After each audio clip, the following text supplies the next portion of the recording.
April 8, 1943. 27,000 feet above Caen, France. The oxygen mask couldn't hide Oberleutnant Rolf Hermiken's smirk as he watched the ungainly silhouettes climbing laboriously toward his formation.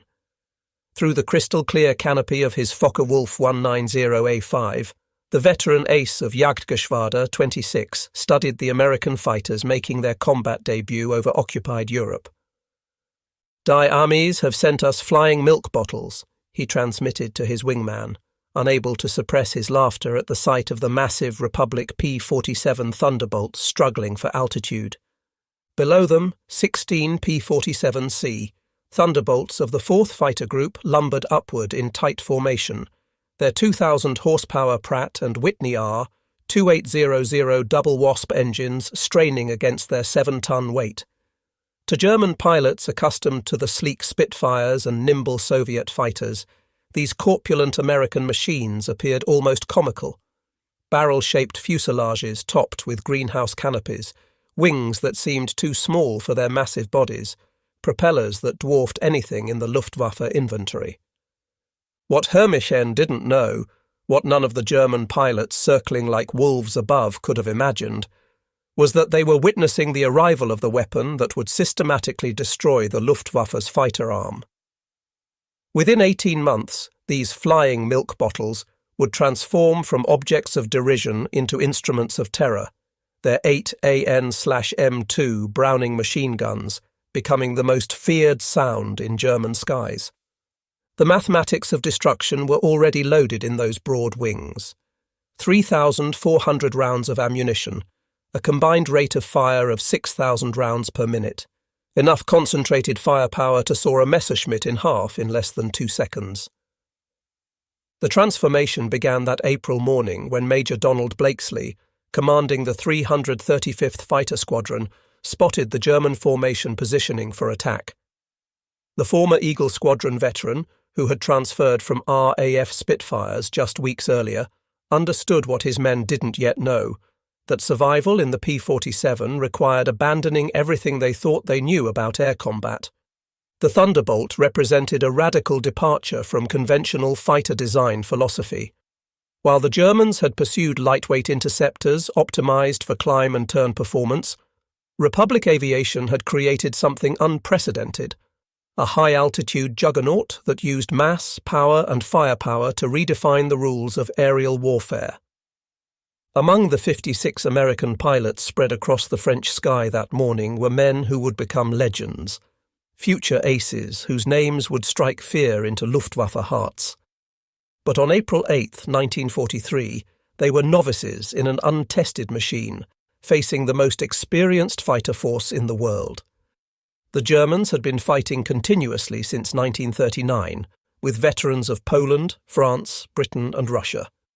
The Americans had been in combat for exactly 0 days.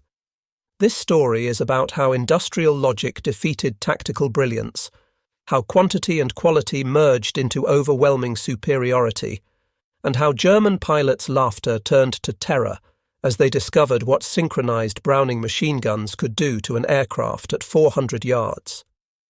The Republic P-47 Thunderbolt had emerged from a June 1940 panic.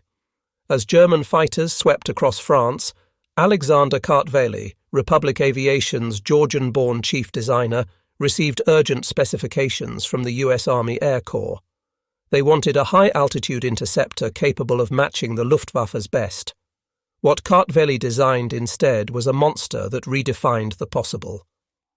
"It will be a dinosaur," Kartveli admitted to his design team, "but it will be a dinosaur with good proportions." The XP-47B prototype that first flew on May 6, 1941, shocked everyone who saw it. At 9,900 pounds empty, it weighed 65% more than its predecessor, the P-43 Lancer. The massive turbo-supercharger system, with its complex ducting running through the rear fuselage, gave it an almost pregnant appearance. Test pilots approaching it for the first time invariably asked the same question: "This thing actually flies?" Not only did it fly, it flew like nothing else at altitude.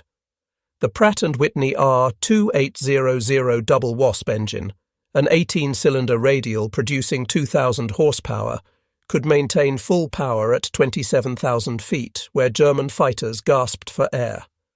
The turbo-supercharger, fed by exhaust gases, delivered sea-level performance in the stratosphere, where the air was too thin for conventional superchargers. Major Hubert "Hub" Zemke, commanding the 56th Fighter Group training at Bridgeport, Connecticut, initially despised the aircraft. His unit lost 18 pilots and 41 aircraft in training accidents between September 1942 and January 1943. The P-47 killed more Americans in training than Germans would in the first months of combat. It ground-looped on landing, torque-rolled on takeoff, and dove with such enthusiasm that pilots discovered compressibility, their controls freezing as shock waves formed on the wings. But those who mastered it discovered something extraordinary. Lieutenant Robert Johnson, a farm boy from Oklahoma who would become one of America's top aces with 27 victories, described his first flight. It was like strapping yourself to a locomotive. The power was unbelievable. You didn't fly it, you aimed it. The first combat encounters in April and May 1943 confirmed every German prejudice. The P-47s couldn't turn with the Focke-Wulf 190s, couldn't climb with the Messerschmitt 109s, couldn't match their nimble handling at medium altitudes. Luftwaffe pilots quickly developed tactics to exploit these weaknesses, attacking from below where the heavy Thunderbolts struggled, forcing turning fights where agility mattered more than firepower. Hauptmann Josef Pips Priller, commanding officer of Jagdgeschwader 26, reported to headquarters after his first encounter. The new American fighter is meat for the slaughter. It flies like a truck, turns like a freight train, and climbs like a pregnant cow. Our boys are calling them Indianer, fat targets pretending to be warriors. The statistics seem to confirm German confidence. In their first month of operations, the American fighter groups lost 14 Thunderbolts for only 3 confirmed German kills. The RAF, observing from their Spitfire squadrons, quietly suggested the Americans might reconsider their choice of mount. British pilots joked that the best evasive manoeuvre in a P-47 was to unstrap and run around the roomy cockpit. But something strange was happening in those early encounters that German intelligence failed to notice. The P-47s that were shot down had absorbed incredible punishment before falling. One aircraft returned from a May 4th mission with 21 cannon holes and over 100 machine gun strikes, damage that would have disintegrated a Messerschmitt or Spitfire. The massive radial engine, lacking vulnerable coolant systems, shrugged off hits that would have stopped a liquid-cooled fighter cold. More significantly, when P-47s did get their guns on target, the results were catastrophic. The Thunderbolt's weapons battery created a convergence zone of destruction that German pilots had never experienced. Unlike the rifle-caliber weapons of early warfighters or the cannon with limited ammunition, the American fighter could maintain sustained fire for over 30 seconds, an eternity in aerial combat. The event that would begin changing German perceptions occurred on June 26, 1943, over Forges-les-Eaux, France. It involved Second Lieutenant Robert S. Johnson of the 61st Fighter Squadron and an encounter that would become legendary on both sides of the conflict. Johnson's formation of 48 P-47s was returning from escort duty when they were bounced by 16 Focke-Wulf 190s from 2/Jagdgeschwader 26, led by Hauptmann Wilhelm Ferdinand Galland, younger brother of the famous Adolf Galland. The Germans executed a perfect attack, diving from the sun with overwhelming speed advantage. Johnson's Thunderbolt, flying at the rear of the formation, was caught in the crossfire of multiple attackers, taking catastrophic damage in the first seconds of combat. 21 20mm cannon shells exploded across his aircraft. The canopy shattered, hydraulic fluid sprayed into the cockpit, the engine cowling was torn away, and fire erupted behind the instrument panel. Johnson, wounded in the nose and leg by shrapnel and bullet fragments, tried to bail out, but discovered the canopy was jammed. A 20mm shell had exploded in the canopy track, welding it shut. He was trapped in a dying aircraft at 27,000 feet. What happened next defied every assumption about combat damage tolerance. Despite having no forward visibility through the oil-covered windscreen, a barely functioning engine that shook violently, and controls that responded only intermittently, Johnson managed to level the aircraft and point it toward England. The P-47 continued flying with damage that would have reduced any other fighter to falling debris. Then it got worse.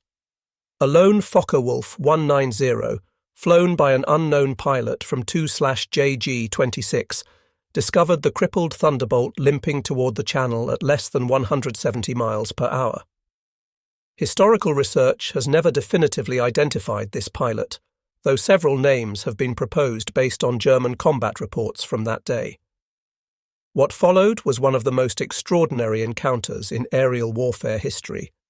The German pilot positioned himself behind Johnson's P-47 and opened fire with his 4 20mm cannon and 2 13mm machine guns. Johnson, unable to evade, could only huddle behind his armor plate and pray. The Thunderbolt absorbed the entire cannon ammunition load. Then the German repositioned and fired again, this time with only his machine guns, the cannon ammunition exhausted. The German pilot pulled alongside, staring in disbelief at the flying wreck. Johnson could see his face clearly, young, blonde, his expression shifting from confidence to confusion to something approaching fear. The German repositioned and emptied his remaining machine gun ammunition into the Thunderbolt. Still, it flew. He pulled alongside again, shook his head in apparent amazement, gave an informal salute, and peeled away, presumably out of ammunition. Johnson's P-47 landed at Manston with its engine failing on the runway. The crew chief stopped counting bullet holes after reaching 200. One cannon shell had exploded inches from Johnson's head. Another had detonated against the armor plate behind his seat. The engine had taken direct hits. The control cables were partially severed. 3 of the 4 main longerons, the structural backbone of the fuselage, were shot through. Yet the aircraft had brought him home. The survival of Johnson's aircraft sent shockwaves through both air forces. American engineers studying the wreckage realized they had underestimated their own creation. German intelligence, receiving combat reports from 2nd Section of Jagdgeschwader 26, initially refused to believe it. No aircraft could absorb that much punishment. But testimony from multiple pilots confirmed the impossible. The Thunderbolt had taken everything the Luftwaffe's best fighter could deliver and survived. By July 1943, American pilots were learning to exploit the P-47's true strengths. Lieutenant Colonel Hubert Zemke, the 56th Fighter Group commander, had discovered the secret through brutal trial and error. Don't turn with them. Don't climb with them at low altitude. Use your weight. Use your power. Use your guns. The Thunderbolt's massive weight, initially seen as a disadvantage, became a weapon. In a dive, nothing could catch it. From 30,000 feet, a P-47 could reach 550 miles per hour, faster than any German fighter could achieve even in a vertical dive. This speed could be converted to altitude in a zoom climb that left pursuing fighters helplessly behind. Captain Walker, Bud Mahurin, who would become one of the first American aces in Europe, developed what became known as the boom and zoom tactic, though pilots called it the Thunderbolt turkey shoot. Instead of engaging in traditional dogfights, P-47 formations would climb to 30,000 feet, higher than German fighters could effectively operate. When Luftwaffe fighters appeared below, the Thunderbolts would roll inverted and dive, reaching speeds that made deflection shooting impossible for defending Germans. At the bottom of these dives, the American heavy machine guns would speak. German pilots who survived described it as facing a wall of lead, the combined firepower creating an impenetrable zone of destruction. Aircraft caught in this convergence pattern didn't just fall, they disintegrated. The true revelation of American firepower came during the August 17, 1943, dual raid on Schweinfurt and Regensburg, the deepest penetration into Germany attempted to that date. This mission would demonstrate both the P-47's limitations, its range even with drop tanks, and its terrifying effectiveness when employed properly. Major David Schilling, leading the 62nd Fighter Squadron, encountered a formation of Messerschmitt 110 destroyer aircraft positioning to attack B-17s with their heavy cannon and rocket armament. The twin-engine German fighters, heavily armed but less manoeuvrable, were the Luftwaffe's specialized bomber killers. Schilling's flight of 4 Thunderbolts rolled into their attack dive from 28,000 feet. Unteroffizier Heinrich Roth, a gunner in one of the Mi-110s who survived, later recounted in a POW interrogation. The American fighters came down like hammers from heaven. I opened fire at 800 meters. Good hits. I saw them strike the fighter's wing. The P-47 didn't even wobble. Then he fired. The aircraft ahead of us simply came apart. Not shot down. Destroyed. Wings separated from fuselage, tail severed, the crew compartment shredded into metal confetti. In 2 seconds, a 110 became nothing. 8. Messerschmitt 100s and 10s were destroyed in less than a minute. The German pilots had never experienced such concentrated firepower. Each P-47 carried 425 rounds per gun, 3,400 rounds total, weighing nearly 900 pounds. At convergence distance, typically set at 300 yards, all 8 guns' ballistic paths intersected in a zone roughly 6 feet in diameter. Anything in that zone faced 100 half-inch projectiles per second, each travelling at 2,900 feet per second. The ammunition itself was a revelation of American industrial capacity. While German fighters struggled with limited cannon ammunition, typically 120 to 200 rounds for a 20mm weapon, American pilots could maintain fire for over half a minute. The standard combat load mixed armor-piercing incendiary tracer, and standard ball ammunition in patterns designed to both destroy and ignite. Lieutenant Colonel Francis "Gabby" Gabreski, who would become the top American ace in Europe with 28 victories, described the effect. When you hit them with all 8, they don't just go down, they explode. I saw a 109 literally cut in half, the tail falling one way, the nose and wings another. The pilot never knew what hit him. By September 1943, the Luftwaffe was discovering another horrifying reality about the P-47. Its performance improved dramatically with altitude while German fighters suffered. The turbo-supercharged double Wasp engine maintained its rated power output up to 30,000 feet. German fighters, relying on single-stage or two-stage mechanical superchargers, saw their performance degrade significantly above 25,000 feet. Oberleutnant Hans Philipp, one of Germany's most successful aces with 206 victories, encountered this reality fatally on October 8, 1943. Leading Jagdgeschwader 1 against a B-17 formation at 28,000 feet over Bremen, Philipp found his Focke-Wulf 190A6 sluggish and unresponsive in the thin air. The BMW 801 engine, powerful at medium altitudes, was gasping for oxygen nearly 6 miles above the Earth.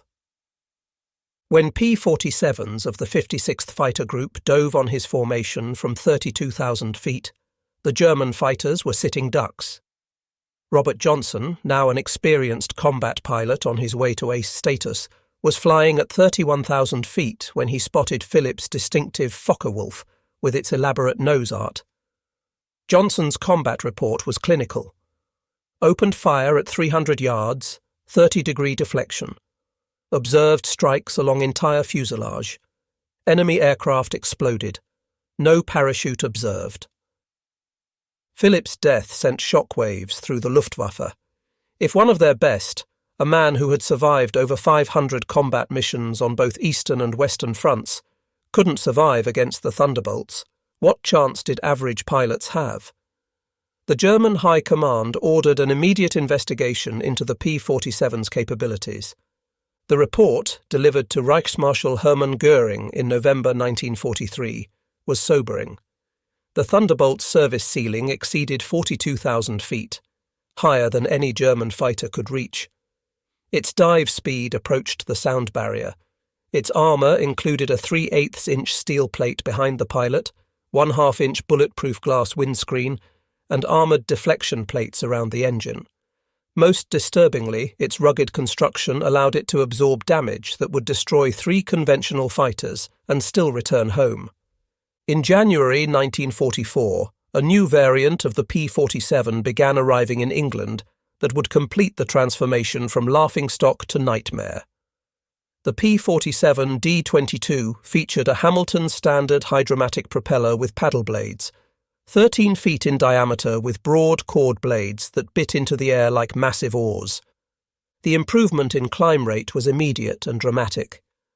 Where earlier Thunderbolts had climbed at an anemic 2,200 feet per minute at sea level, the paddle blade variants could achieve 3,000 feet per minute, matching or exceeding German fighters at most altitudes. The massive propeller also improved acceleration, allowing P-47s to build energy faster in level flight. Hauptmann Heinz Knoke of Jagdgeschwader 11, a veteran with over 200 combat missions, encountered the new variants in February 1944 during a bomber interception near Hanover. He wrote in his combat diary, "The fat American fighters have learned to climb." We bounced a formation near Hanover, expecting our usual advantage. They turned into us and climbed with us. When we tried to disengage, they followed us up to 30,000 feet. Schmitt was caught and blown apart. Nothing left but smoke and fragments. These are not the same machines we laughed at last year. The paddle blade propeller did more than improve performance. It changed the sound of the Thunderbolt. The distinctive thundering roar created by the blade tips reaching supersonic speeds could be heard from miles away. German ground troops reported being able to identify approaching P-47s by sound alone, a deep, threatening rumble that meant death from above. They began calling it Donnerschlag, thunderclap. By March 1944, P-47s equipped with external fuel tanks could escort bombers deep into Germany. The standard configuration carried 2 108-gallon wing tanks, or a 75-gallon belly tank, extending range to over 1,000 miles. With the paddle blade propeller providing improved performance even when loaded, Thunderbolts could fight on equal terms immediately after dropping tanks. The Luftwaffe's response was to concentrate on the bombers, hoping to inflict enough losses to stop the American daylight campaign. But this required flying through the P-47 escort screen, an increasingly suicidal proposition.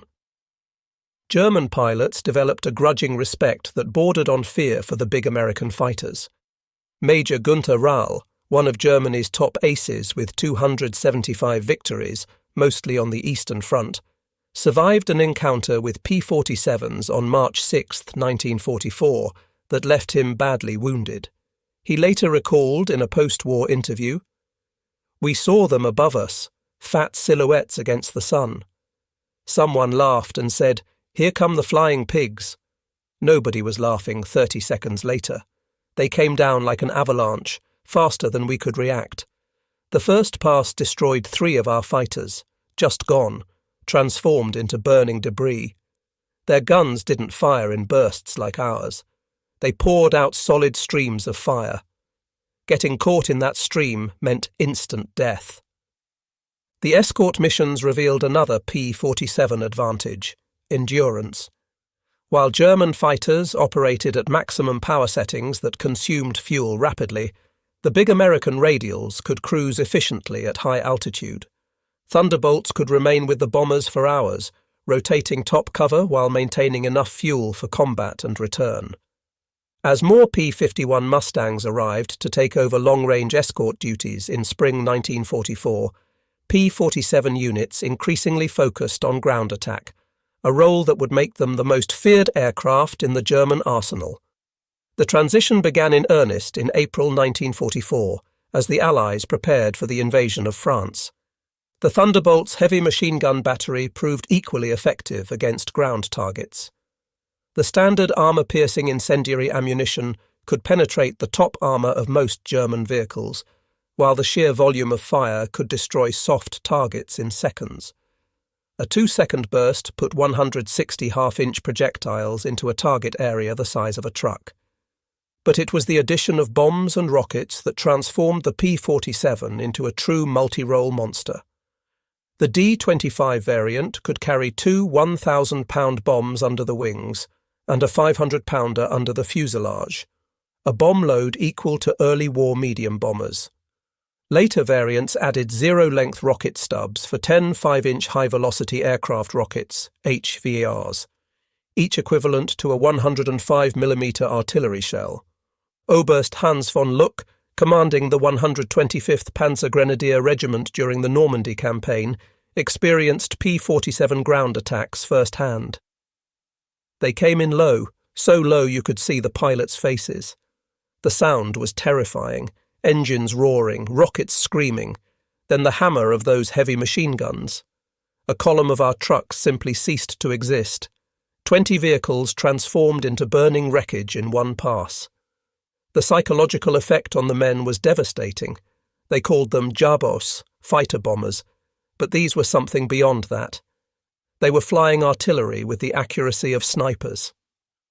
On June 6, 1944, the Luftwaffe discovered how completely the balance of power had shifted.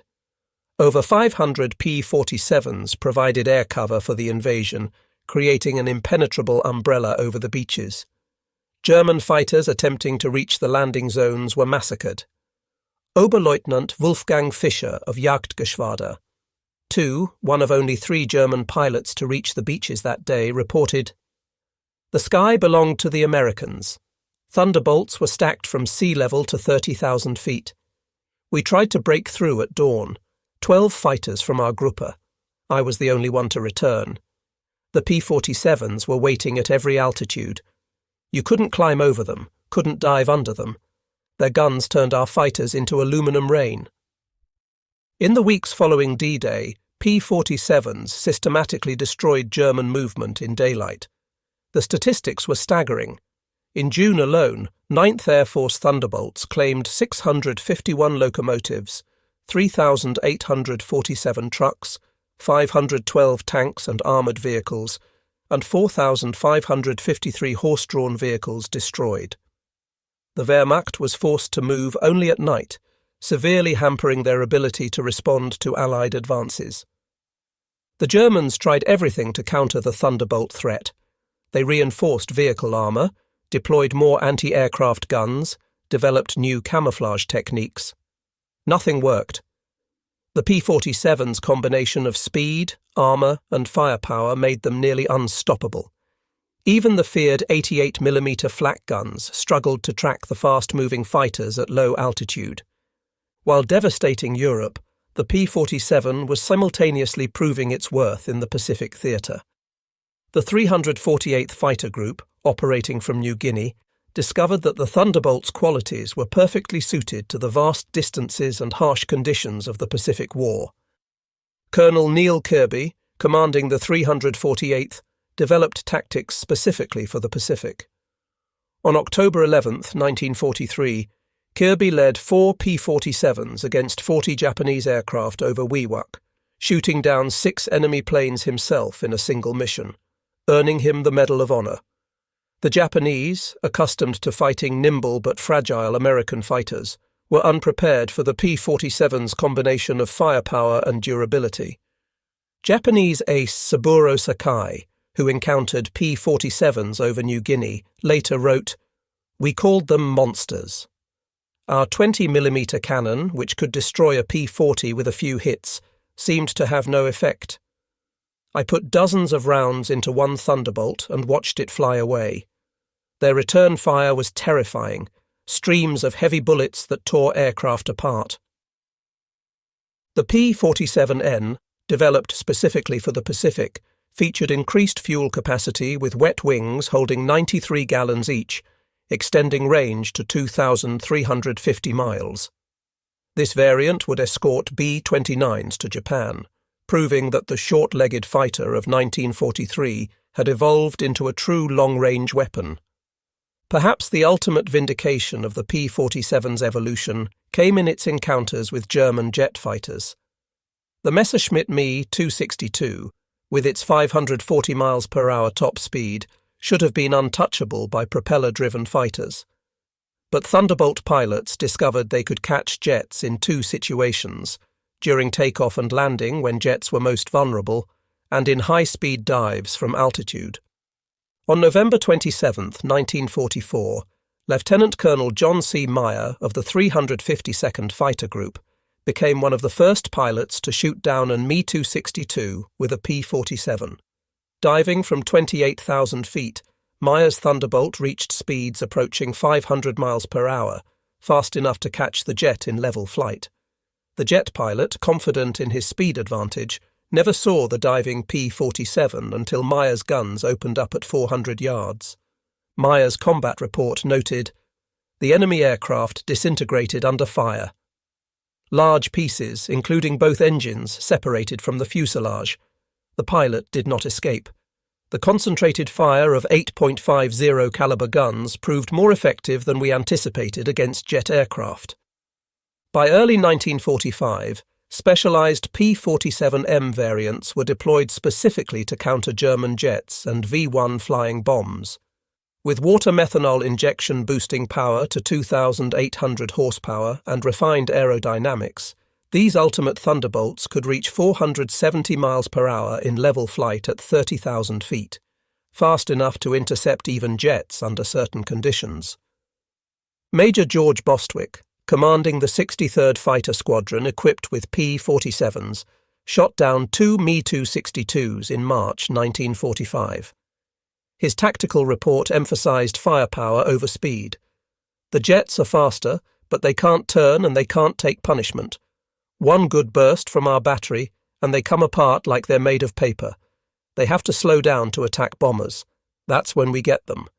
The ultimate demonstration of American industrial might came during Operation Bodenplatte, the Luftwaffe's desperate attempt to destroy Allied air power on January 1, 1945.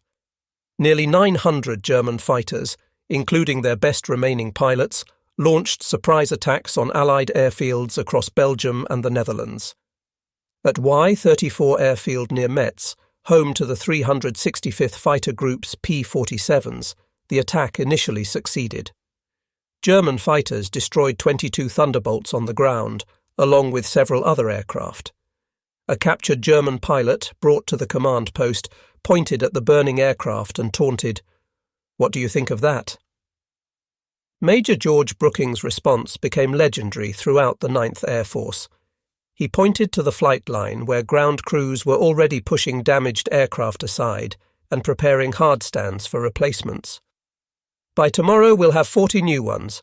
How long will it take you to replace your pilots?" The German pilot's smirk disappeared.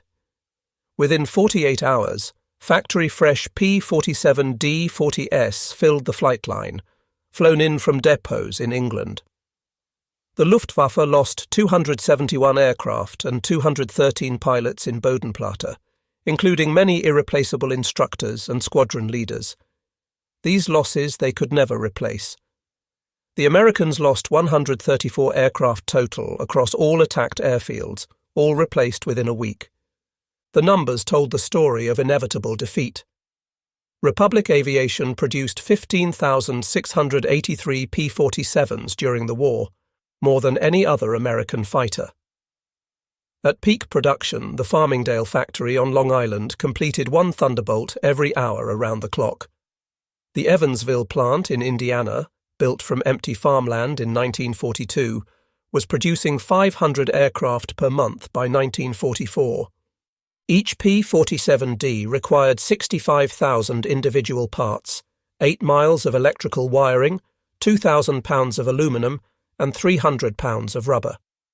The engine alone contained 2,400 individual components machined to tolerances of thousandths of an inch. Yet American workers, many of them women who had never seen an aircraft before Pearl Harbor, assembled these complex machines with precision that exceeded peacetime standards.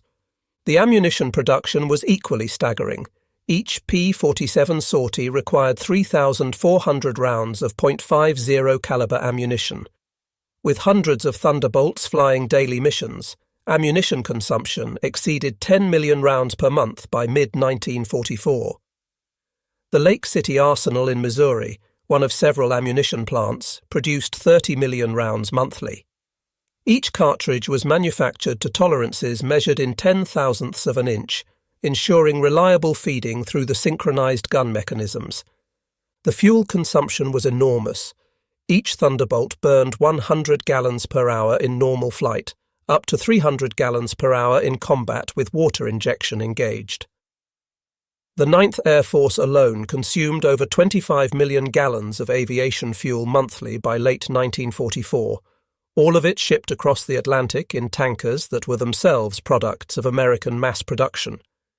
Even more impressive than aircraft production was pilot training. By 1944, the United States was graduating 30,000 pilots annually from advanced training, more than Germany had trained in the entire war. Each P-47 pilot received a minimum of 400 hours of flight training before entering combat, including 100 hours in advanced fighters. German pilots, by contrast, were entering combat with less than 100 hours total time by war's end. The quality showed in combat. American pilots arrived in Europe trained in formation flying, instrument navigation, gunnery and tactics. They had practiced against captured German aircraft, understanding their enemy's capabilities and limitations. They knew their aircraft systems intimately, having studied technical manuals that German pilots never received. Lieutenant Eugene Roberts, arriving in England in September 1944, exemplified the American training advantage. I had 420 hours in my logbook, including 75 hours in the P-47. I'd fired at towed targets, practiced deflection shooting, studied gun camera film from actual combat. My first mission, I knew exactly what to do. The German pilot I faced couldn't have had half my experience. It wasn't even a fair fight. In March 1945, Oberstleutnant Josef Priller, the same pilot who had mocked the P-47s as pregnant cows 2 years earlier, was interviewed by German propaganda officials seeking to boost morale. His statement, deemed too demoralizing for publication, revealed the complete transformation in German attitudes. The Thunderbolt is the best fighter bomber ever built. Its firepower is unprecedented. Weapons that never jam, never overheat, never run out of ammunition in normal combat. It carries bombs like a medium bomber, fires rockets like artillery, and fights like a fighter when needed. But beyond the machine is what it represents: unlimited American production. They lose 10, they build 20. We lose 1, it's gone forever. Their pilots arrive better trained than our instructors. They have fuel for training, ammunition for practice, spare parts for everything. We have nothing but courage, and courage without resources is just delayed defeat. We laughed at them in 1943. We're not laughing now. When you hear those guns, you know death has come calling. The sound haunts us. Mechanical, precise, unstoppable. Like everything American, it's about overwhelming material superiority. They didn't beat us through better tactics or braver pilots. They buried us under an avalanche of steel and lead. By April 1945, the Luftwaffe existed largely on paper. Fuel shortages grounded most aircraft. Experienced pilots were dead or captured. Airfields were cratered ruins. But even with aircraft and fuel, German pilots faced an impossible equation. Attacking meant facing P-47 formations that owned every altitude from ground level to 40,000 feet. Feldwebel Klaus Bretschneider, one of the last German pilots trained in 1945, flew exactly one combat mission before the war ended. His encounter with P-47s over Leipzig lasted 12 seconds.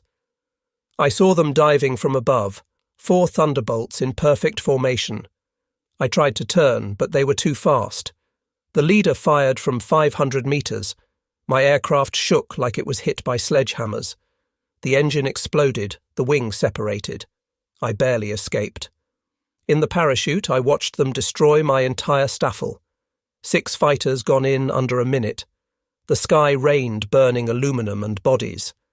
The psychological impact was complete. German pilots developed what medical officers called Jabo fever, physical symptoms of stress appearing when Thunderbolts were reported in the area. Veterans who had faced Spitfires and Hurricanes without fear became physically ill before missions against P-47s. The distinctive thunder of approaching Thunderbolts caused panic among ground troops, who knew that survival meant finding cover immediately. The final statistics of P-47 operations defied comprehension. In Europe, 3,752 German aircraft destroyed in aerial combat, 3,315 aircraft destroyed on the ground, 86,000 railway cars destroyed, 9,000 locomotives destroyed, 6,000 armoured fighting vehicles destroyed, 68,000 trucks destroyed, 60,000 horse-drawn vehicles destroyed. In the Pacific, 697 Japanese aircraft destroyed in aerial combat, 150 aircraft destroyed on the ground, 1,500 vehicles destroyed, 150 locomotives destroyed, countless barges, ships, and installations. The 9th Air Force alone, primarily equipped with P-47s, flew 213,873 combat sorties, dropped 120,000 tons of bombs, fired 135 million rounds of ammunition, and launched 60,000 rockets. The Thunderbolt units achieved a 4.6 to 1 kill ratio in aerial combat, while maintaining the lowest loss rate of any Allied fighter bomber. Behind these numbers lay the human cost. The Luftwaffe lost approximately 28,000 pilots killed in combat against Western Allied forces. Many fell to the concentrated fire of American heavy machine guns. Each loss represented years of training that Germany could never replace. By war's end, the average German fighter pilot had less than 30 hours of combat experience. The average P-47 pilot had over 200.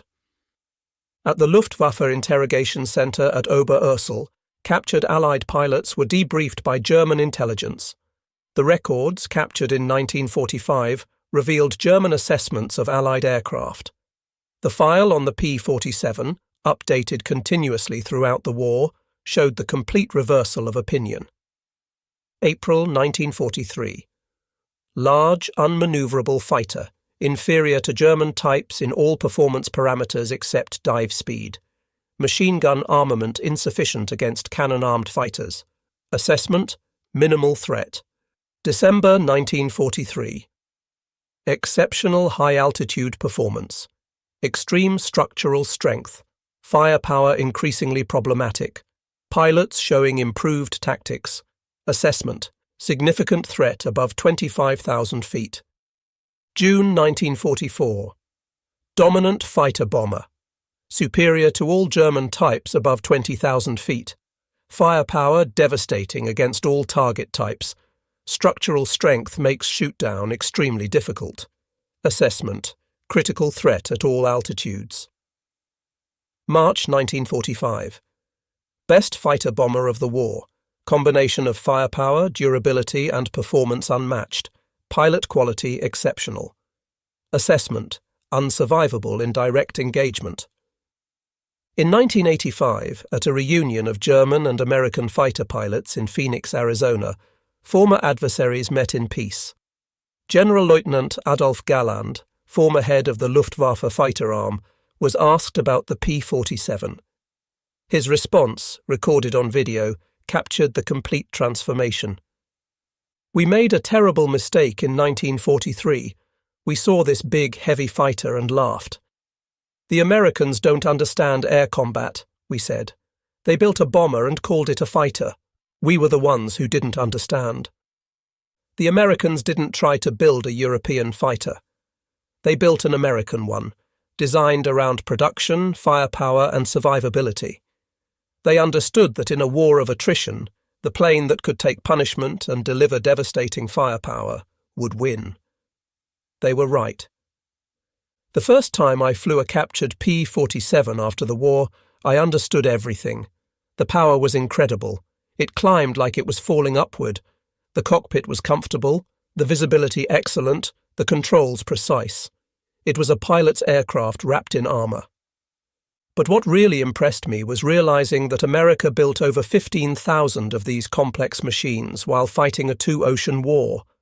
Each one required an engine more complex than anything Germany produced, yet they built them faster than we could build simple fighters. That's when I knew we never had a chance. Those guns, we called them Roosevelt's piano because of the sound they made. Once you heard that sound, you never forgot it. Many of my friends heard it for the last time. The P-47 didn't just defeat the Luftwaffe, it destroyed it. The P-47's design represented American industrial philosophy perfectly, brute force engineering backed by unlimited resources. Every component was overbuilt, overpowered, and over-engineered. The wing spars could support 40,000 pounds, 3 times the aircraft's loaded weight. The engine mount could withstand 12 G-forces. The control cables were doubled throughout with automatic backup systems. The ammunition feed system alone was a marvel of engineering. 8 separate ammunition boxes, each holding 425 rounds, fed through electric boost motors to prevent jamming during high G maneuvers. The guns were electrically heated to prevent freezing at altitude. Each gun had its own charging mechanism and could be individually synchronized. The convergence was adjustable from 150 to 400 yards, allowing pilots to optimize for their preferred engagement range. Even after the war, some German veterans maintained that the P-47 won through quantity, not quality, that German fighters were technically superior but overwhelmed by numbers. The combat records tell a different story. In engagements where numbers were equal, P-47s consistently prevailed. The heavy machine gun armament, dismissed as inferior to cannon, proved more effective in actual combat. Analysis of gun camera footage revealed why. Cannon shells, while individually more destructive, required precise aim and had limited ammunition, typically 120 to 200 rounds total. The P-47's weapons created a probability cloud of bullets that guaranteed hits even with imperfect aim. At typical engagement ranges, a 2-second burst put at least 20 rounds into a fighter-sized target, enough to ensure destruction. The ammunition itself was superior. American .50 caliber armor-piercing incendiary rounds used a delayed action fuse that ensured penetration before detonation. The incendiary compound burned at 3,000 degrees Fahrenheit, hot enough to ignite aluminum structure. German 20mm shells, while heavier, often exploded on surface contact, causing spectacular but sometimes superficial damage. The P-47 Thunderbolt remains the heaviest single-engine piston fighter ever mass-produced. Its empty weight of 10,000 pounds exceeded the gross weight of some twin-engine fighters. Its engine produced more power than entire bomber formations from the previous war. Its weapons delivered more firepower than a squad of infantry. Yet it was built by the thousands, flown by kids barely out of high school, and maintained under combat conditions by mechanics who learned their trade in weeks. The transformation of German opinion from mockery to terror took less than 2 years.